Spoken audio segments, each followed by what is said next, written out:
आजिर ए भिडियोटा किछि motivational story नुहे बस मो माइंड रे आसीथिबा गोटे थिंकिंग जोटा कि मु बहुत भलो भाबरे फील कर परछि। जो माने मेंटली इमोशनल लोक से माने वीडियो को देखंतोनी आउ जदी भी देखुच निज आड़ को रिलेट करिके लास्ट रे कांदिबनी।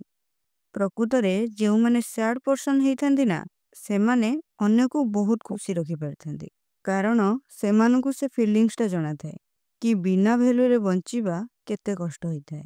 लोक जेतेबेले आपन को वैल्यू ना नजर देखंती आपन को थिबा नथिबारे काहा किछि फरक पड़ेनी।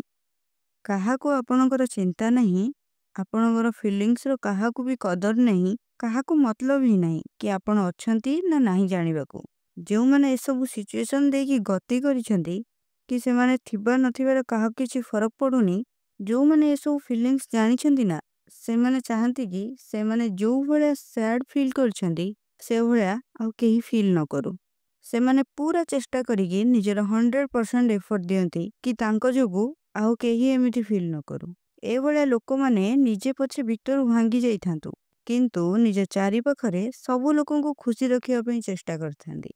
आउ जदि आपण भी एई भलिया कैटेगरी रे आसुछंती तेबे मु कहिबी आपण भी प्रेम पाइबाकू योग्य। आपण भी सेई भलिया लव डिजर्व करंती जो भलिया आपण समस्तन को खुशी बांटंती। केबे मन कष्ट करिवेनी जे केही आपणकर वैल्यू को बुझु नांती बोली। आपण हेउछंती आपणको बापा मांकर सबुठारु अमूल्य रत्न जहा कि भगवान तांको दैछंती।